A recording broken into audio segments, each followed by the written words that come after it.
Is it time? I can't wait to see it.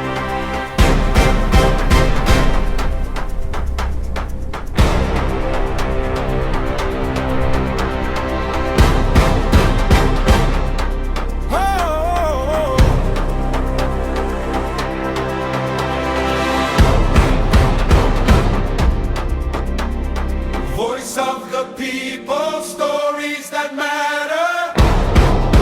Oh wow! Truth in every moment, now and forever. Across every border, across every land, we form, we empower, together we stand.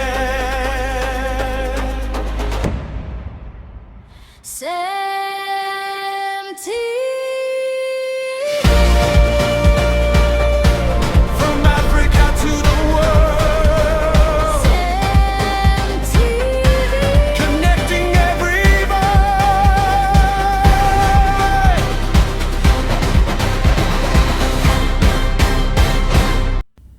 CEMTV News, Truth First, You Next. Stay informed to stay empowered. Good evening. My name is Bariswa Christian Winger, and I'll be taking the news at 6, and here are the news headlines. Rivers State House of Assembly initiates steps to address the persistent flooding affecting the Rumuwokade community in Ogbogoro town. CEMTV's correspondent interviews Port Harcourt residents to get reactions on the current course of patrol. We will bring you details of these and more in a moment. To stay with us.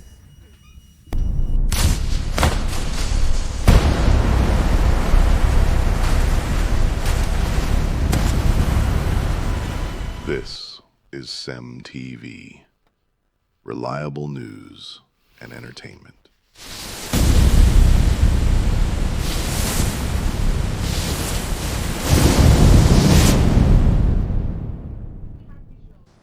What's on your mind today? The goal by Victor Osimhen was amazing. The economy. Isn't that what's on everybody's mind?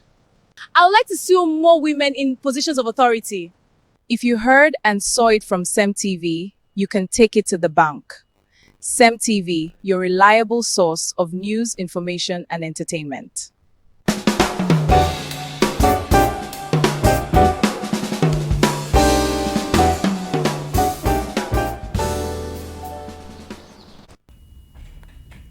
Senator Adams Oshomole calls on the federal government to use profit generated by South Africa-owned companies operating in Nigeria to compensate Nigerians.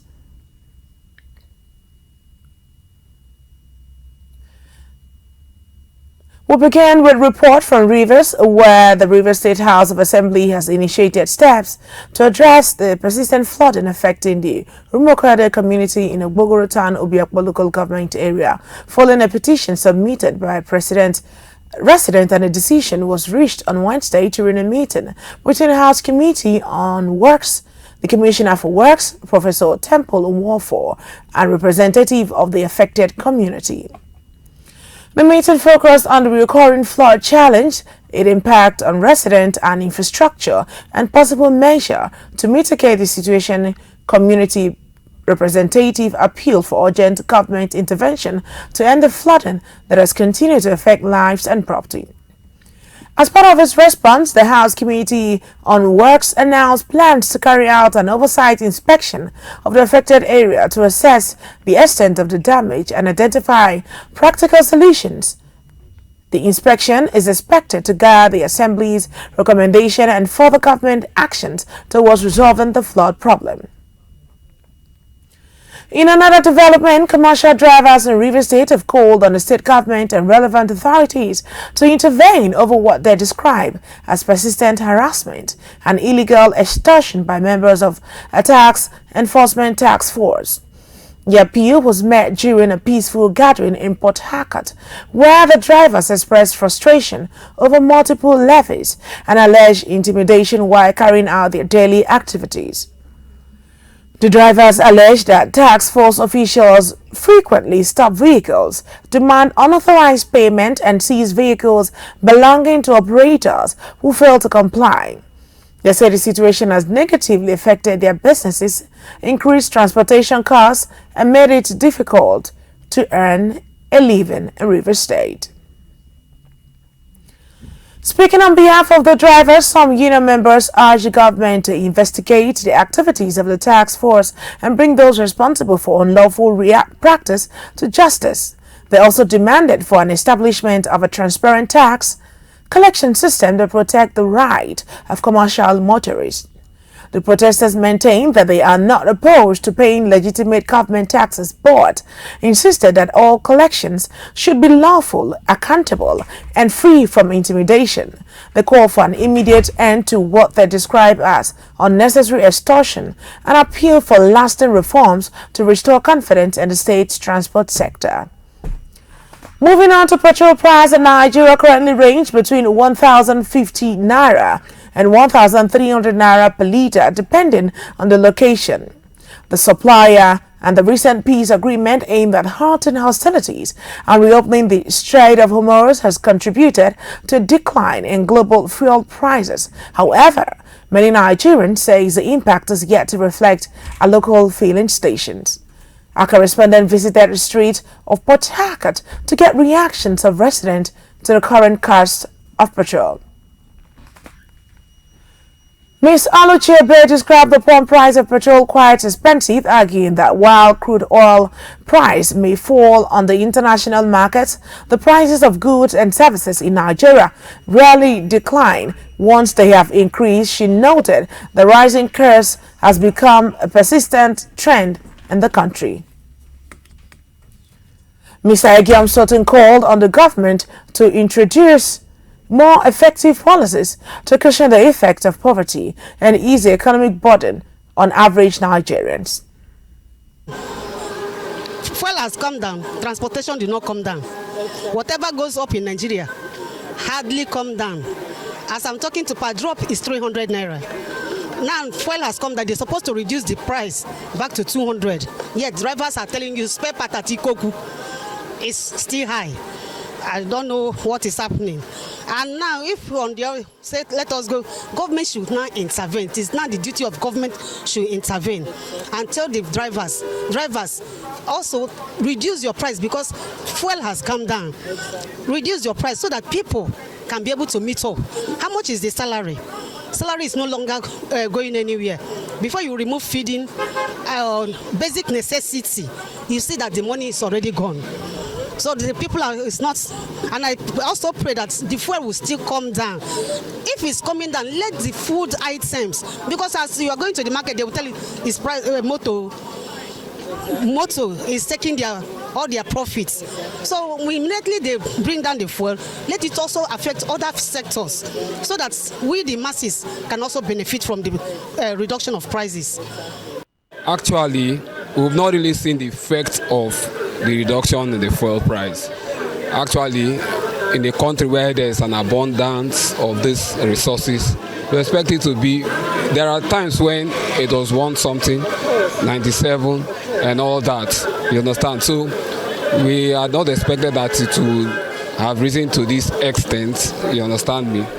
Bearing the fact that they say there was fuel subsidy and there is also a removal of the fuel subsidy. Okay, what has cushioned the effect of that fuel subsidy? We've not seen it. You just remove fuel subsidy. What has cushioned it? We've not seen it.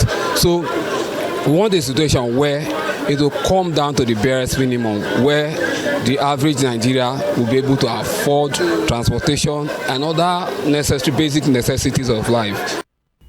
Other residents also voiced dissatisfaction over the removal of the fuel subsidy. They maintain that the policy has brought little or no relief to low-income Nigerians who continue to grapple with the high cost of transportation, electricity, and running their homes and businesses. Let's hear from them. Actually, they are still the same. No reduction of the fares. The goods are still the same thing because lately I went to market to buy some things and even the prices, some of them are a little bit higher because I actually do revamping hair, these things. And when I went to market the last time, it was a little bit on an increased side. Not that because of even the transportation fare, everything is still the same. I think a regulatory body who will go and see things, like check the prices of things and put a specific amount for each goods, because I noticed there are some companies that after producing they make a specific price on their products, but when you go to the market it's not the same thing. They will tell you that is not what they bought, so I don't, maybe a regulatory body is very good to check. Already before the price of the fuel was done, goods in the market have already been taking shape. At least the goods in the market have been lowered before this fuel reduction. But right now I don't know how much it costs, but I know that the goods will be coming down gradually now. So that's what I would say to general public. The federal government also have to do more things because the transport has not reduced as per the amount they charges passengers. But I believe that if the prices of the fuel still go down, the drivers and the rest of the transportation will come down. Actually, we have heard that on television and radio, but I don't think that currently that is affecting the state. Because if you go out to fetch fuel, you see if you go to this filling station, you get different price. You go to another one, different prices. So it has never affected us much. Yes, and I believe that government will do something about it. My own opinion is that government should put in place a task force that can be going to different location of the fuel station, so that they will checkmate them. If there is task force and they bring the fuel, then I think with the task force enforcing them, they will bring down the price of fuel, and it will affect the masses. On the national front, the Child Rights Act, a CRA, prohibits the employment of children under the age of 18 except in light agricultural, horticultural or domestic work carried out for a family member. And despite this provision, child labor remains widespread in Nigeria. The children between the ages of 5 and 17 engage as domestic workers, sales assistants, street hawkers, and other menial laborers. To shed more light on the child protection laws in Nigeria and the challenges hindering the effective enforcement, CEMTV correspondent spoke with the Superintendent of Police, Mfonobong Ekikere Ukpong. She shared insight into existing legal frameworks, the effort of government and law enforcement agencies, and the ongoing fight to curb the menace of child labor and protect the rights of children across the country. Our correspondent Bettina Victor Okire brings you the report.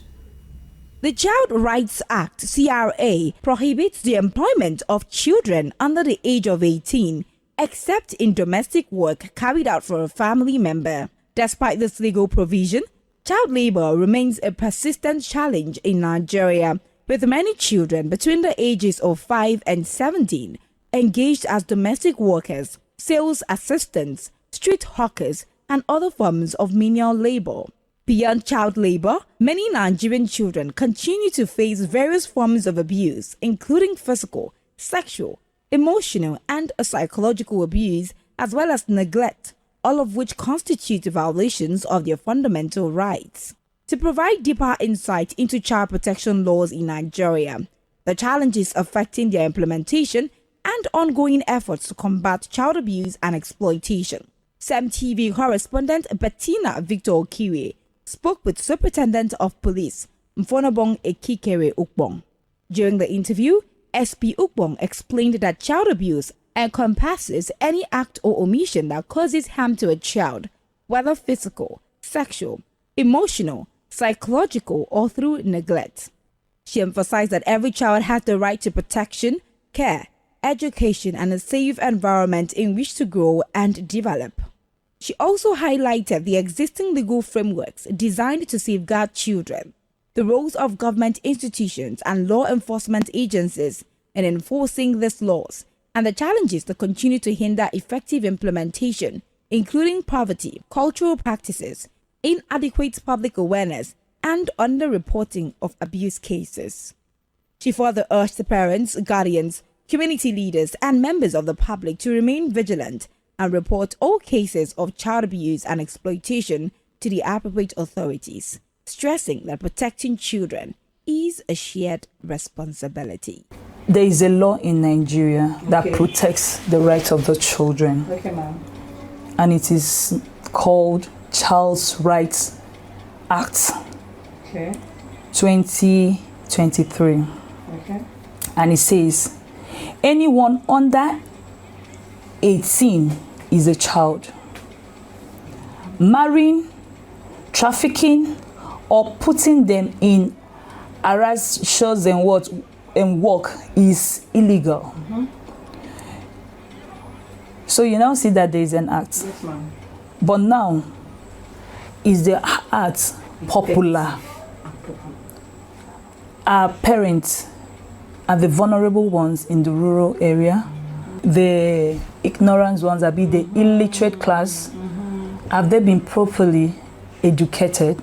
Yeah, we said that ignorance in the face of the law is that, but now, have you been able to spread this right round for people to know that Child's Rights Law Act has been implemented?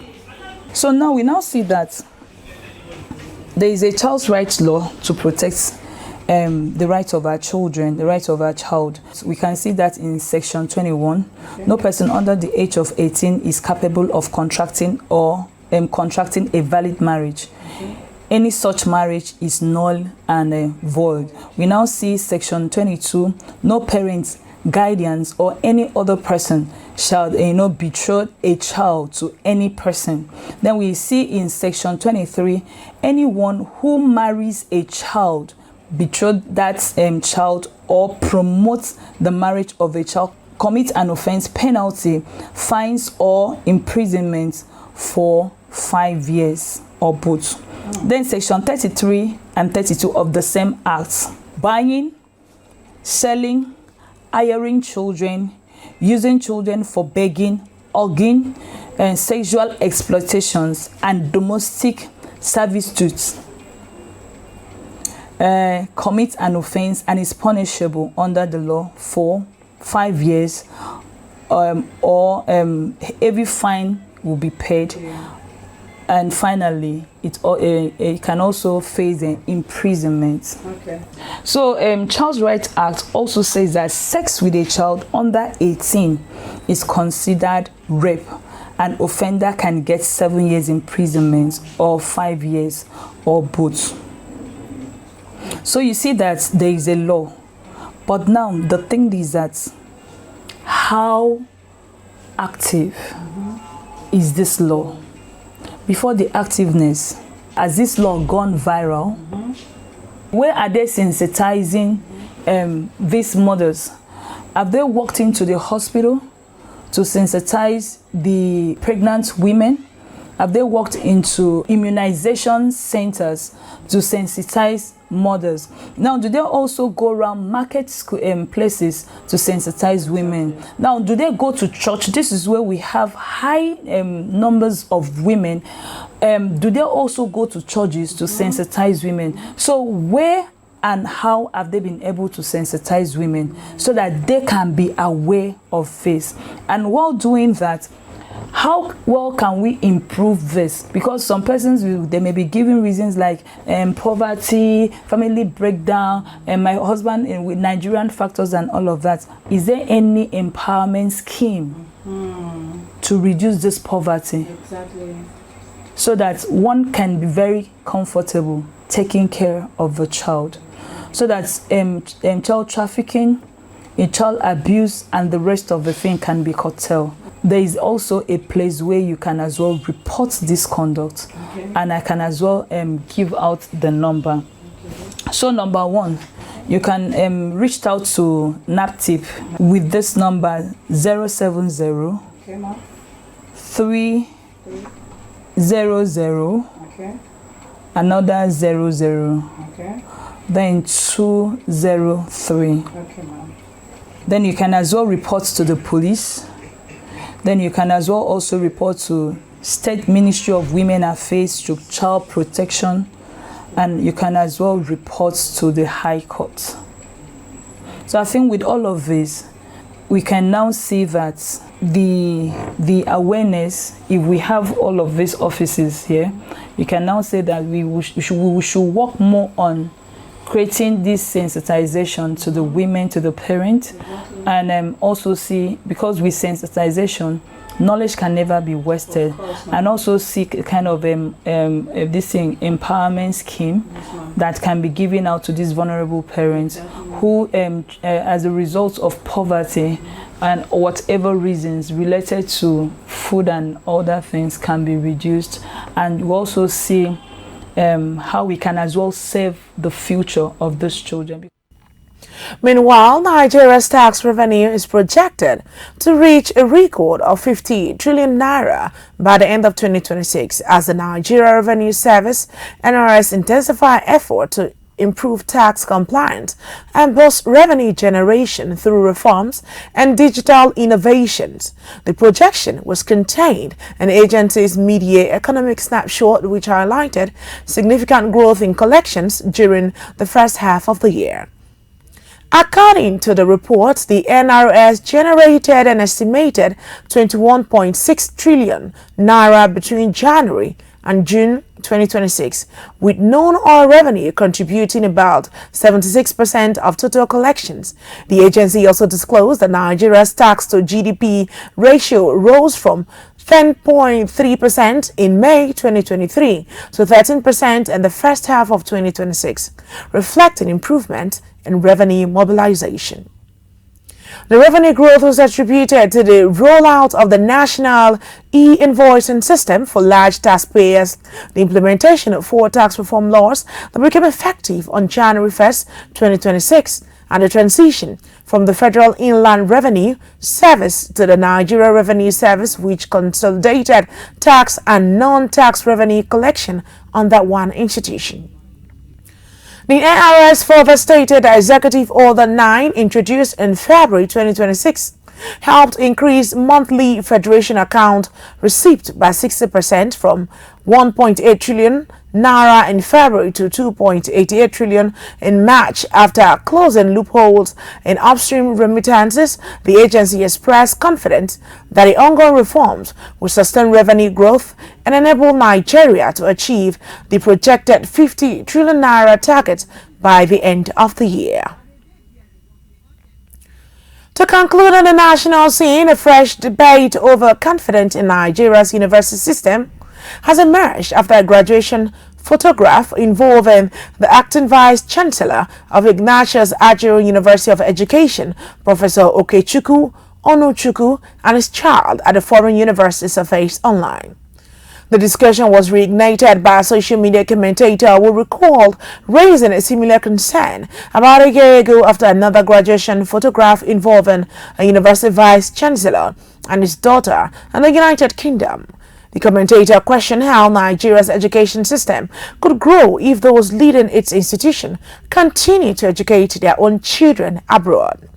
The writer argued that while Nigerians continue to call for an end to medical terrorism among political office holders, similar attention should be given to what was described as academic tourism, urging university administrators to demonstrate confidence in the institutions they oversee. The commentator specifically called on Professor Okechukwu Onuchukwu to publicly outline the challenges and needs facing Ignatius Ajuru University of Education, stating that addressing those gaps will help make the institution attractive enough for the children of its administrators and the wider public. According to the post, strengthening local government university requires both investment and visible confidence from institutional leaders, concluding that what is good for the driver should also be good for the conductor and the passengers. We move on to African news, where Senator Adams Oshomole has called on the federal government to use profit generated by South African-owned companies operating in Nigeria, particularly Stanbic IBTC Holdings, to compensate Nigerians who lost loved ones, businesses and properties during xenophobic attacks in South Africa. Oshomole made the call while reacting to remarks he attributed to a South African minister who reportedly said Nigerians affected by the attacks would not receive compensation. According to the senator, Nigerian taxpayers should not bear the cost of compensating victims when South African companies continue to make significant profits from investment in Nigeria. He urged that those profits should instead be appropriated to provide compensation for affected Nigerians. The former Edo State governor said the proposed measure would serve as a reciprocal response to South Africa's refusal to compensate victims and demonstrate Nigeria's commitment to protecting the interests of its citizens. I represent the great people of Edo North in Edo State. I rise to move that following comments by a South African minister to the effect that compensation will not be paid to those Nigerians whose properties were looted, shop burnt, and even life taken, but the government of Nigeria reciprocate by appropriating the profit accruing from South Africa shares in all South African companies in Nigeria, including their banks, IBCT, that the money be seized and used to pay Nigerians, taking into account that this decision to give Nigerians June 30th as deadline was taken by a mob and respected by the government of South Africa. So we can't allow our people to come, we take taxpayers' money to pay compensation when South Africa investment and profit is being taken away. I urge that the profit be appropriated and use it to settle those who have been brutally destroyed, business burnt, life lost. Thank you. This does not require any further investigation because the facts are self-evident. Thank you. On the foreign front, China's military has test-fired a missile from a nuclear-powered submarine into the Pacific Ocean, a move that has drawn criticism and raised security concerns from Japan, Australia, New Zealand and Taiwan. The missile, carrying a dummy warhead, was launched into international waters at 12 p.m. local time on Tuesday, according to Chinese state-run Xinhua news agency. Chinese authorities said the launch was part of the country's annual military training exercise and was not aimed at any specific nation or targets. The Chinese Foreign Ministry maintained that the test was conducted safely and professionally, urging other countries not to overreact to the exercise. Although China did not disclose the type of missile used, state media reported it was likely the JL-3 submarine launch ballistic missile, believed to have the capability to reach the continental United States from Chinese coastal waters. Defense analyst says the test will be closely monitored by the United States and its allies for insight into China's growing military capabilities. Still to come on the news stories are: Nigerian Association of Medical and Dental Academics warned that poor welfare for medical lecturers threatens the training of future doctors in Nigeria. Nigeria Civil Aviation Authority warned that plans to reduce its share of the 5% ticket sales charge could affect aviation safety. Please stay with us as we go on a short break. We'll be right back.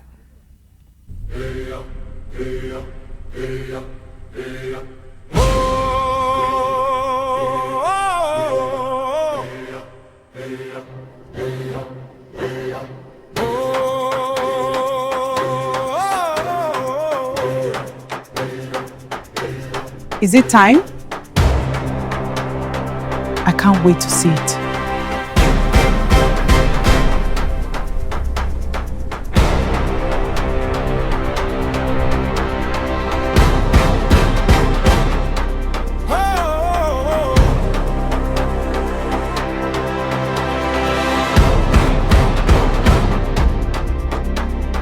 Voice of the people, stories that matter.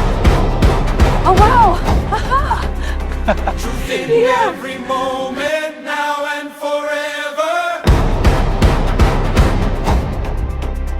Across every border, across every land, we form, we empower, together we stand.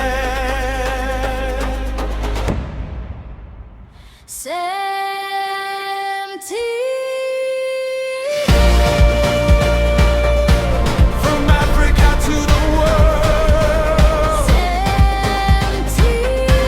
connecting every voice.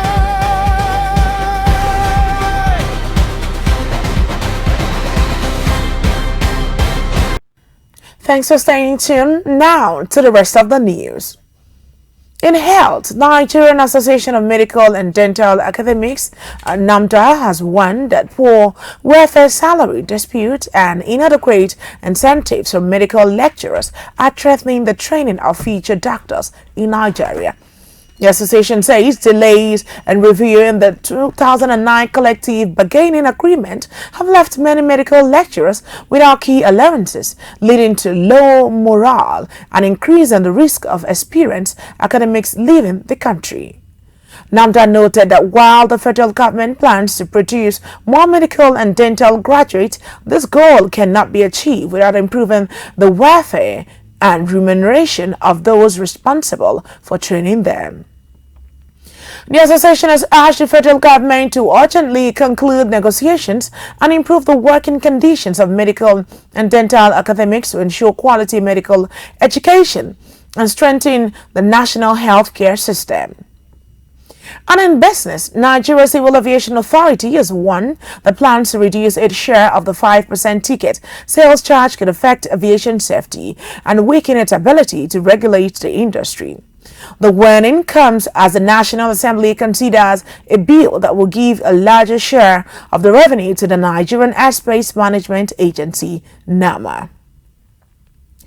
The NCAA states the funds are essential for training inspectors, enforcing safety standards, and protecting passengers. It also dismissed report that it owes NAMA, explaining that all remittances are handled by the Central Bank of Nigeria. The authority has urged stakeholders to allow ongoing discussions led by the Minister of Aviation and Aerospace Development to resolve the matter, stressing that adequate funding is critical to maintaining safety and public confidence in Nigeria's aviation sector. And in sport, Super Eagles striker Kelechi Iheanacho is currently a free agent after his contract with Scottish champion Celtic Football Club expired at the end of June. Despite becoming available, the 29-year-old is reportedly keen to remain at the club after scoring 9 goals in 24 appearances and helping Celtic win the Scottish Premiership and Scottish Cup last season. However, concerns over his fitness have delayed talks over a new deal, while clubs in Turkey and Brazil are said to be interested in signing him. Former Celtic striker Frank Cavani has also fueled speculations by revealing he heard rumors that Iheanacho had not signed a new contract. However, neither Celtic nor the player's representative have confirmed any agreement. And on entertainment news, popular TikTok streamer Habib Hamzat, popularly known as Pella, has been granted a 500,000 naira bail by a Lagos State Magistrate Court with 2 sureties of 1 mandatory blood relative, and both sureties must provide valid tax clearance certificate for the past 2 years, following the arraignment over a confrontation with police officers in Lekki. Pella and his friend Bello Oladipo were arrested after an incident on July 2nd, 2026 along the Lagos Coastal Road. According to the police, the incident began after officers stopped Pella's vehicle for allegedly being driven without a number plate. Although Pella explained that he recently purchased the vehicle, officers reportedly directed him to accompany them to the police station. The situation later escalated after Pella began recording the encounter on his phone. He later claimed that an officer grabbed his shirt and pointed a gun at him. Pella and Oladipo are facing 3 charges, including conspiracy to resist police officers, obstruction of officers while carrying out their lawful duties, and conduct likely to cause a breach of public peace. The case has been adjourned while both defendants remain on bail pending their next hearing. And on a separate development, Nigerian socialite and music promoter Sam Larry is receiving medical treatment after he was reportedly involved in a serious road accident along the Lagos-Calabar Coastal Road in Lagos. The crash, which occurred in the early hours of the weekend, reportedly involved the vehicle conveying the socialite and a trailer. Initial reports indicate that the accident claimed the life of Sam Larry's bouncer, identified as Wale, while the socialite sustained injuries and was rushed to hospital for treatment. Video circulating on social media showed the vehicle extensively damaged following the collision. Amid widespread speculation online, including false claim that Sam Larry had died, in associate has dismissed the rumors, confirming that he is alive and responding to treatment. The associate also said he spoke with Sam Larry after the accident, urging the public to disregard unverified report. In a more recent update, Sam Larry reportedly addressed supporters from his hospital bed expressing gratitude for surviving the crash. He disclosed that he is currently unable to work and will temporarily rely on a wheelchair during his recovery, while adding that the doctor's expert said he should be discharged after further treatment. Authorities are yet to release a comprehensive official report on the circumstances surrounding the accident as investigations continue. And that is CEMTV News at 6. But before we go, let's take a look at the major headlines. We informed you that Rivers State House of Assembly have initiated steps to address the persistent flooding affecting the Rumowokede community in Ogbogoro town. We also informed you that our correspondent interviewed Port Harcourt residents to get reactions on the current course of the patrol. And on national scene, we informed you that Senator Adams Oshomole has called on the federal government to use profit generated by South African-owned companies operating in Nigeria to compensate Nigerians. And in health, Nigerian Association of Medical and Dental Academic has warned that poor welfare for medical lecturers threatens the training of future doctors in Nigeria. In business, Nigeria Civil Aviation Authority has warned that plans to reduce its share of the 5% ticket sales share could affect aviation safety. You have been watching CEMTV News at 6. Do ensure to follow us via social media handles at CEMTVPLUS across X, Facebook, Threads, and Instagram. We are also available on Nicomsat channel. Do well to watch us on free-to-air. CEMTV News, truth first, you next. Stay informed to stay empowered. I am Bariswa Christian Ohingoa. Good evening. Thanks for staying tuned.